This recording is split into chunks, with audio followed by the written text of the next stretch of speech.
दबाव बनाया गया था उसका कुछ असर आज दिखा है।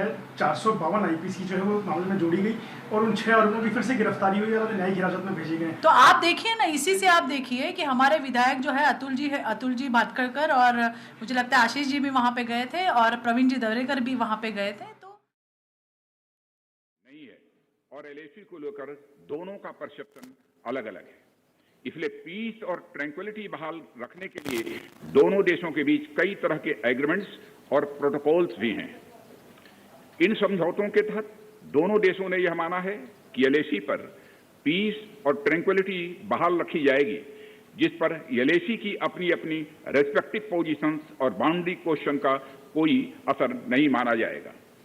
इस आधार पर वर्ष 1988 के बाद से दोनों देशों के बाइलेटरल रिलेशंस में काफी विकास हुआ था। भारत का मानना है कि बाइलेटरल रिलेशंस को विकसित किया जा सकता है तथा साथ ही साथ बाउंड्री मुद्दे के समाधान के बारे में भी चर्चा की जा सकती है, परंतु एलएसी पर पीस और ट्रैंक्विलिटी में किसी भी प्रकार की गंभीर स्थिति का बाइलेटरल रिलेशंस पर निश्चित रूप से असर पड़ेगा।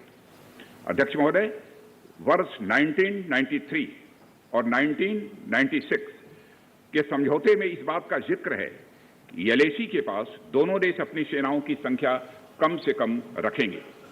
समझौते में यह भी है कि जब तक बाउंड्री इश्यूज का पूर्ण समाधान नहीं होता है तब तक एलएसी को स्ट्रिक्टली रेस्पेक्ट और एडहेर किया जाएगा और उसका उल्लंघन किसी भी सूरत में नहीं किया जाएगा। इन समझौतों में भारत व चाइना एलएसी के क्लैरिफिकेशन द्वारा एक कॉमन अंडरस्टैंडिंग पर पहुंचने के लिए भी कमिटेड हुए थे। इसके आधार पर 1990 से 2003 तक दोनों देशों द्वारा एलएसी पर एक कॉमन अंडरस्टैंडिंग बनाने की कोशिश की गई, लेकिन इसके बाद चाइना ने इस कार्रवाई को आगे बढ़ाने पर सहमति नहीं जताई। इसके कारण कई जगहों पर चाइना तथा भारत के बीच एलएसी परसेप्शंस में ओवरलैप है। इन क्षेत्रों में तथा बॉर्डर के कुछ अन्य इलाकों में दूसरे समझौतों के आधार पर दोनों की सेनाएं फेस ऑफ आज की स्थिति का समाधान निकालती हैं, जिससे कि शांति कायम हो।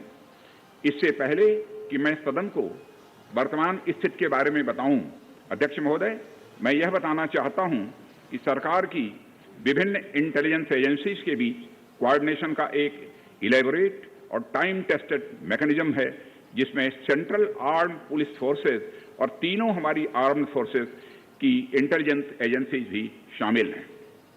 टेक्निकल और ह्यूमन इंटेलिजेंस को लगातार कोऑर्डिनेटेड तरीके से इकट्ठा किया जाता है तथा आर्म्ड फोर्सेस से उनके डिसीजन मेकिंग के लिए भी शेयर किया जाता है। अध्यक्ष महोदय, अब मैं सदन को इस साल की उत्पन्न परिस्थितियों से अवगत कराना चाहता हूं।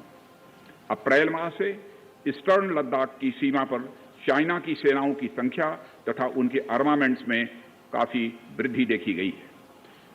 मई महीने के प्रारंभ में चाइना ने गलवान घाटी क्षेत्र में हमारी ट्रूप्स के नॉर्मल ट्रेडिशनल पेट्रोलिंग पैटर्न में व्यवधान शुरू किया, जिसके कारण फेस ऑफ की स्थिति उत्पन्न हुई।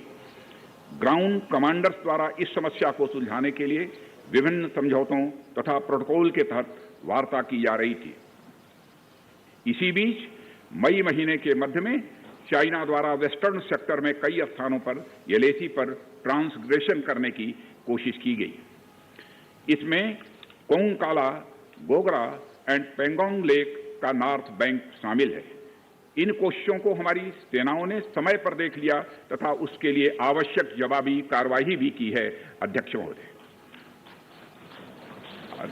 महोदय, हमने चाइना को डिप्लोमेटिक तथा मिलिट्री चैनल्स के माध्यम से यह अवगत करा दिया कि इस प्रकार की गतिविधियां स्टेटस को यूनिलेटरली बदलने का प्रयास है और यह भी साफ कर दिया गया कि ये प्रयास हमें किसी भी सूरत में मंजूर नहीं है।